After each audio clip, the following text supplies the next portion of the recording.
Hey, what's up, everyone? It's Emmanuel Shine. Welcome to an edition of Fast Break. From now on, we're going to be doing a segment called Dropping Dimes. Seeming as it's the month of June, it's only right that I introduce you guys to the youth of South Africa, or rather, let me say the future.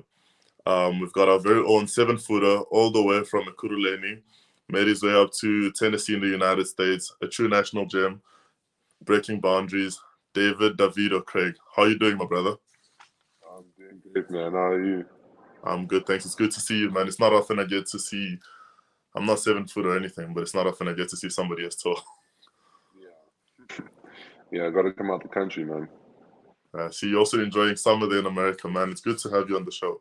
Um, I'd just like to ask you a couple of questions just to get you going. Who's your favorite player of all time?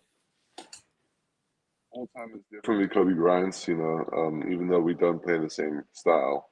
I could Okay. just, I really like, I marveled after how he played from a mentality standpoint, like how he attacked the game and how he was never scared of the big moments, and True. he was always willing to put his body on the line. Oh, that's good. We'll get to how you put your body on the line too a little later. And who's your favorite current player? Definitely Embiid.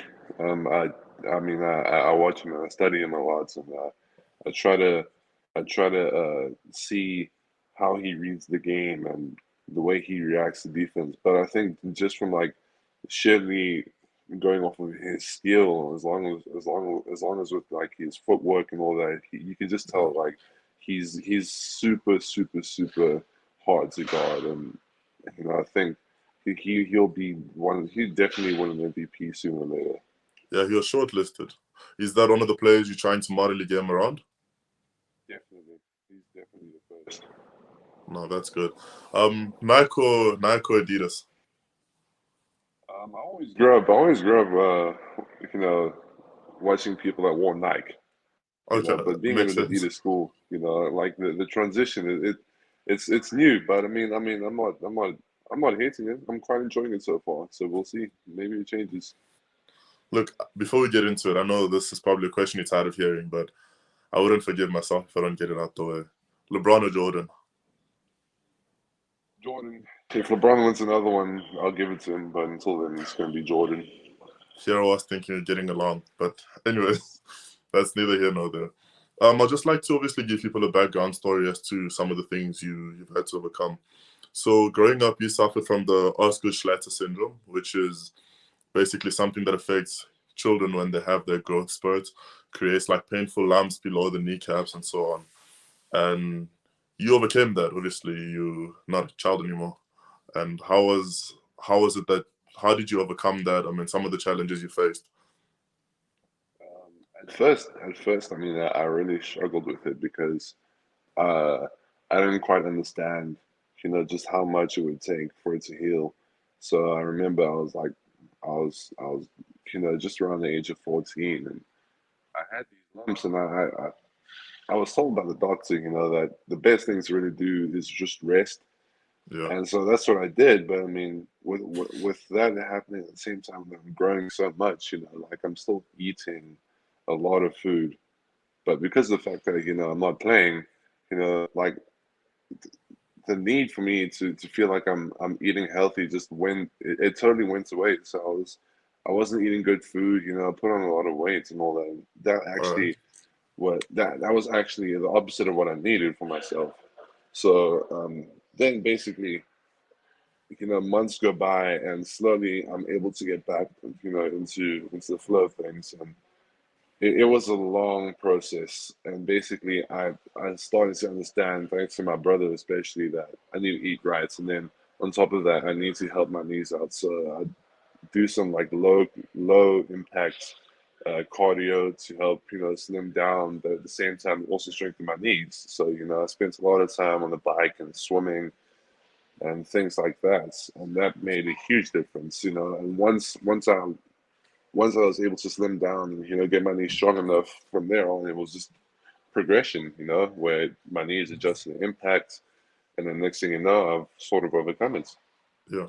I mean, you obviously like Kobe Bryant, like you mentioned how you like how he's always ready to put his body on the line for the team and for everything, his mentality. You you defied the doctor's advice to rest. You thought it would be useless to just rest. You thought it was Yeah, detrimental to your growth. yeah. When he said rest, he said I should do that for about like 6 to 8 months, and I didn't do that at all. Well, If 6 to 8 months anything, is I a would. long time. Yeah, exactly. And if anything, I I did the complete opposite of what the doctor said, and yeah, I definitely put my body on the line. But um, you know, my reasoning for it was, at the time like that was my image, was being a Yeah, basketball player. I went to a school where like basketball was the main sport, even though like the money wasn't always there for it. Like that was a main sport around the students, and that was my whole entire identity. And without yeah. basketball, my life just it really it felt like it had a hole in it. So You went to St Benedicts College in Johannesburg before obviously moving to the States. And for some of our viewers that don't know, I played against St Benedict's College. I remember getting knocked out by them in 2011. So it's a school with like a rich basketball heritage, and I can understand you wanting to continue with that or to make it even better than what it was. So, look, congratulations to big ups to you, obviously, for overcoming what you did. You mentioned obviously everybody knows you faced a lot of disappointments early in your career. You mentioned this in your interview with the big tip off that you didn't make the junior NBA team, which I can understand is very demoralizing, especially if you think you could have made the team or you should have made the team.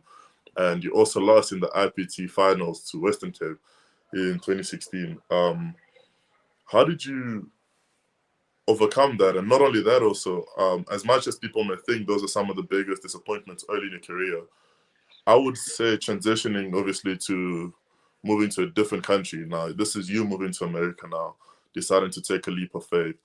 Still a teenager, you're leaving your family behind, your country behind, making that transition. How was that?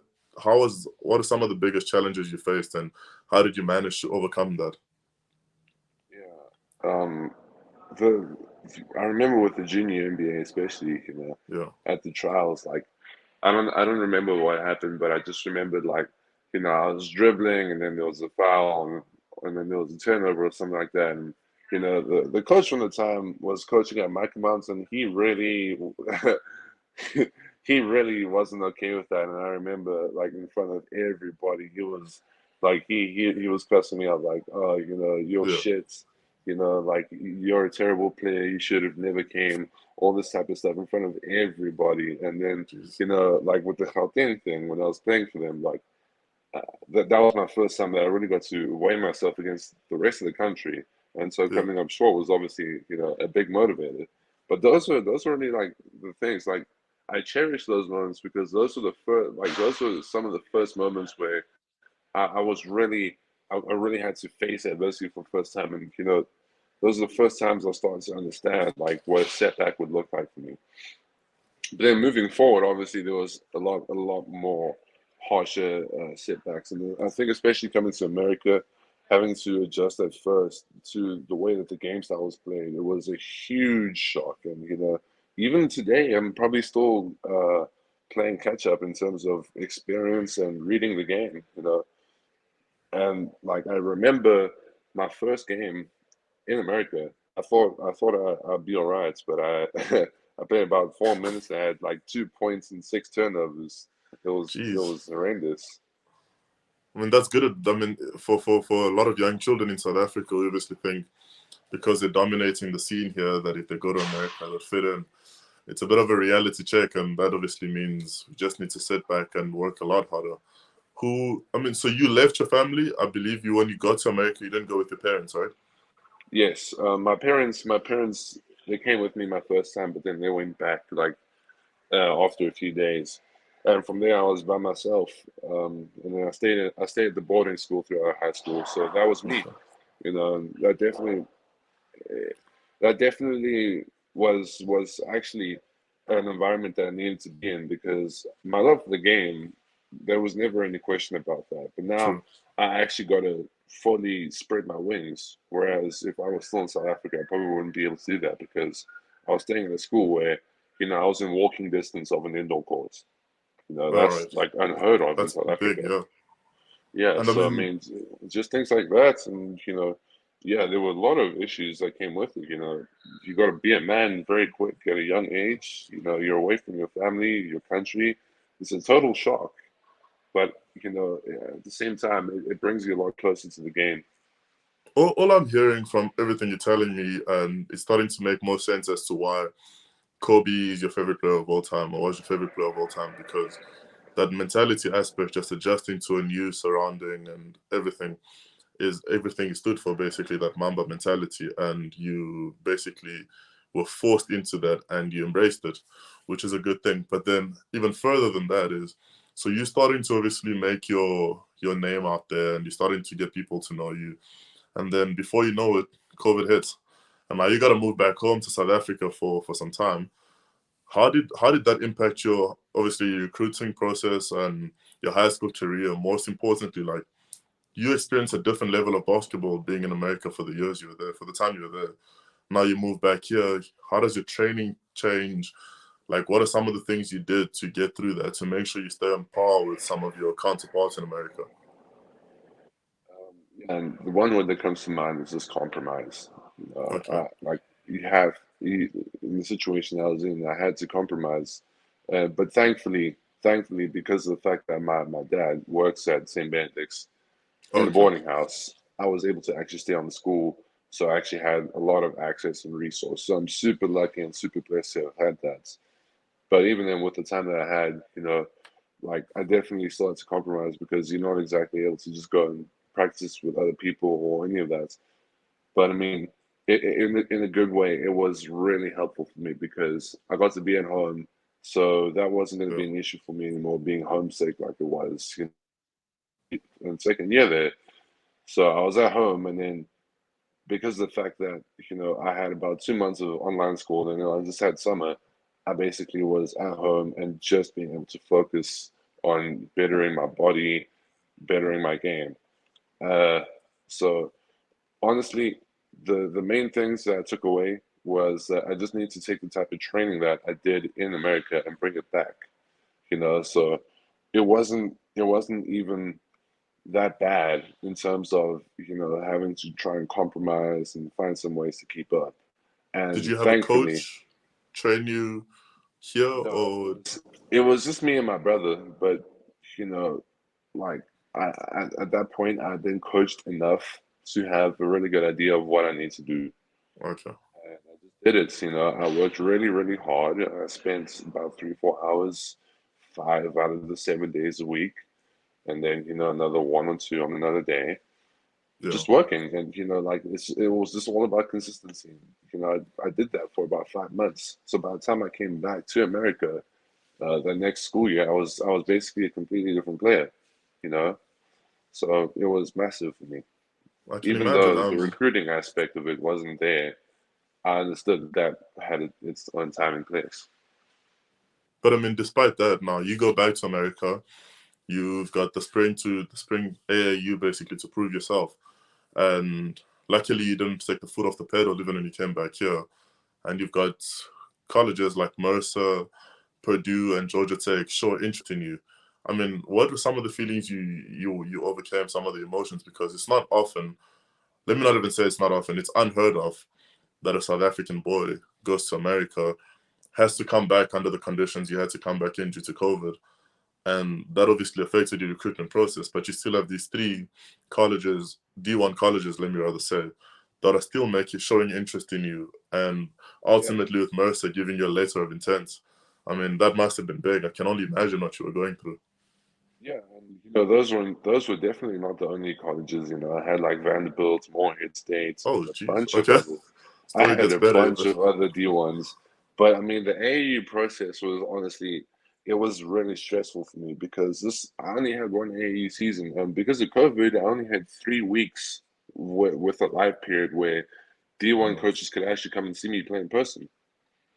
So, the process for that was really stressful because I felt like I had my entire career on my shoulders at that point. true. And it definitely took a toll on me at first. And I had to learn how to take each game one step at a time. But by the time the life periods came, I mean, I had worked really, really hard to get to that point, and it was more of a relief, if anything, that life periods came, because I felt much more I could ever be. So when it did happen, I mean, I was thankfully I had a coach that had the connections to put the coaches in front of me, and that I did my thing. I balled out. So yeah, I it's mean, definitely unheard of, but ultimately, all the pieces all fell together like they should have. I think it's great that you're giving your coaches credit and everything, but you shouldn't rob yourself of the hard work you put in as well, because the coaches only got invested because you did what you had to do, And Mercer, that decision came about. Obviously, they were the ones who were the first to give you a letter of intent, and needless to say, you're wearing a Mercer shirt right now, so you're a bear. How's that transition been now?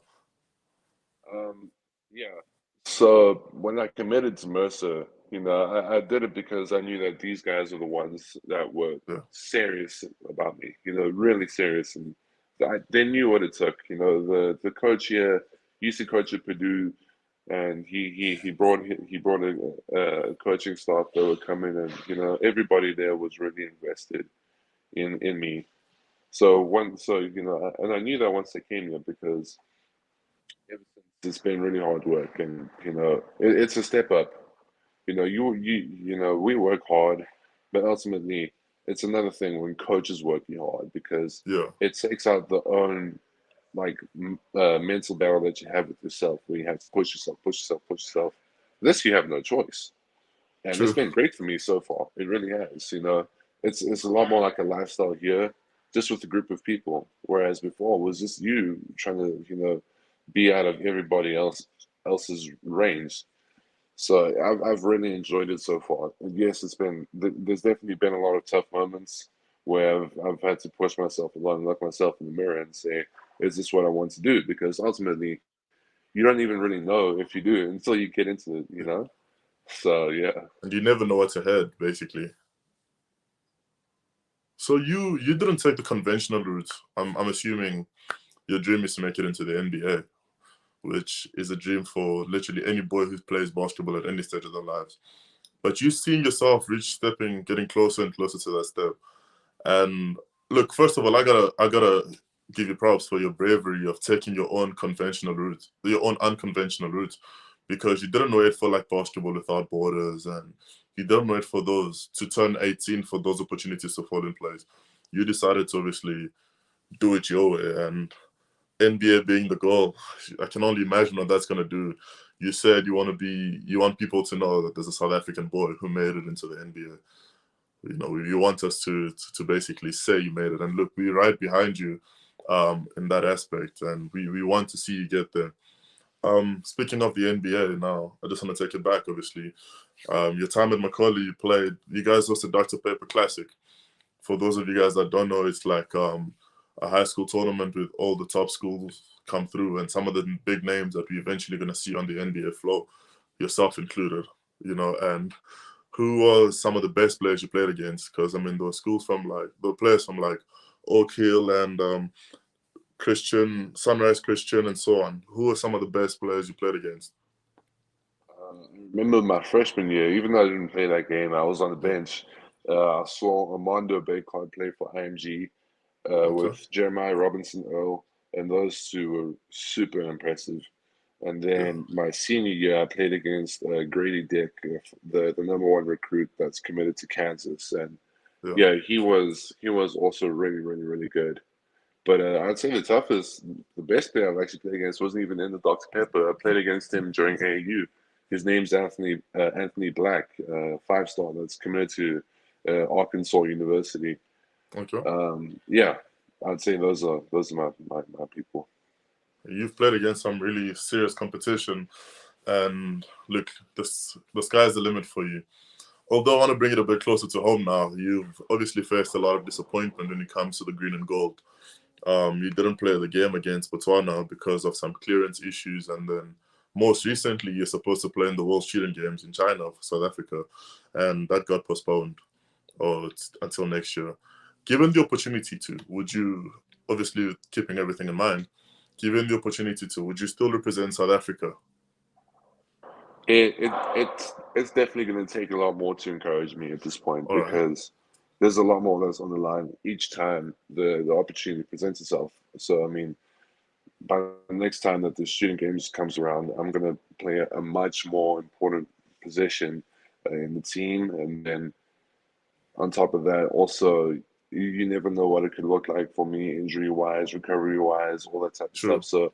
Yeah, the thing about playing for South Africa that always seems to bother me is that it's never quite what they advertise. They've never quite been able to fully follow through on what they present to you, and that's the issue I have. It's not that I don't want to, I really do, but at the same time, I'm trying. I'm also going to be able to do what's best for me, and so Yeah. there's definitely a level of compromise which I'm willing to do, but ultimately there has to be like you got to meet me halfway somewhere, and it just hasn't done that whatsoever so far. And I mean, if for some reason things work out like they did for the national team back in 2017 when they went to China for the BRICS game and then Senegal for AfroBasket, should an opportunity like that open itself up, would you be ready to take that on? I definitely think I'd be more inclined to. I couldn't give you an exact answer, but True. I'd definitely be more open to it. But the team that I have to play with has to be, legitimate. You True. know, I won't try and sugarcoat this. The team that was going to get sent over to China for those university games was very, very, very below standard. So it's definitely going to need to be a very legitimate team because if we're going to do this, we're going to do it right. Like otherwise we're True. wasting each other's time. So But if I mean, there's a for you, legitimate team and a legitimate opportunity, I'm definitely open to it. I mean, you've obviously, like you mentioned, we've mentioned you coming back and facing the challenges you face, staying on track. Don't you think that a player like yourself could add a lot of value, especially if you have these opportunities early on in your career, approaching the peak of your careers, your late 20s and so on? If you have a lot more South African players see what you've done and able to come back and represent South Africa, don't you think that's going to have a massive impact as to where basketball in South Africa could ultimately go? Yes, 100%. And that's exactly why I'd be much open to reaching a compromise because I Yeah, understand all that's at stake. And it's a lot bigger than just, what's in it for me. That's the whole true, reason why I was open to doing the university games is because of that. I was willing to take some out of my summer where I could be spending at home or here at Mercer getting better to actually go and do that. It's because I know that this is all like a chain. true. And I mean, I don't know if you've been following up with the Basketball African League and if you've seen what's happening in and around that. Have you? Are you, Yeah, are you I've been keeping up. I saw the Cape Town Tigers went to Rwanda. I yeah. saw the winners. I saw all of that. Yeah. So first prize is the NBA, right? And I'm gonna say it right here, right now, that you're gonna make it into the NBA. After your NBA career, would you? Is that something you could look at eventually, just to give the BAL a bit of a boost that it needs, or at any stage in your career after the NBA, because that's priority. Yeah, I could see that. I just, I think the timing would be the main concern because where that falls, I don't know. And if it's towards the back end of my career, the BAL could be well on its way. If it's Yeah. before that I mean, you never know. I'm definitely open to the idea because the prospect of being able to play for the Cape Town Tigers, it's promising. It's promising. There needs to be a lot more that I'd have to see, obviously with the team and its progression. But it's definitely a promising idea. I mean, it's obviously Cape Town Tigers for now, but in the future, you never know. It could be a team from your hometown of Johannesburg, and then who knows? That might even be more enticing. Possibly, possibly. Yeah. So what advice do you have, obviously, for young South African kids who dream of making it into the NBA? You obviously took the most unconventional route and it's paying off. So what advice do you have for them? What can they expect to see from you in the near future? The advice that I give to them is if you really want to do this, you have to test. You have to test how much you desire it. You True. don't really know until you're truly able to look yourself in the mirror and say to yourself that this is something you want to do because you faced tribulation, you've dedicated yourself and you sacrificed, and you do that on a consistent basis. That's what would be my advice is you really have to make it a lifestyle. It's not just you work out once a day. You got to work out like 3 times a day and do recovery and eat well and watch games and do all of this. Like it has to be, this is going to be a thing where eventually you're not even going to know what life is like without it. True. That's my advice. And when you do that, you know, honestly, honestly, I think South Africa has a ton of talents, and all it needs, like all that these players need, is just the opportunities. So I really like what BWB is doing, but at the same time, I also advise the players that if you have the ability to actually go overseas before BWB, before 2018, you should 100% do it, because that way you receive all these experiences and you have time to learn and grow and get comfortable. So that would be my advice. No, definitely. Listen, big man, whenever you're in South Africa, I'm going to challenge you to a one-on-one. I'll come to Benny's and win there like I did in my previous years too. Hopefully we get a good run out of it. And just for those of you guys listening, you heard the big man say dedication, never stop training and thinking, I've trained today, it's enough. He's in between classes, and I know we've got to let you go because you've got your own training session coming up. But it was really a pleasure talking to you, and I can't wait to see you on the big screen. Hopefully, I'm able to come to America to watch you on the hardwood floor of the NBA anytime soon, and then eventually whatever you can do to contribute to the game of basketball in Africa and South Africa. It's been a real pleasure having you here, Mr. Craig, or let me rather say Davido. I wish you all the best. Thank you so much, man. Take care. Pleasure.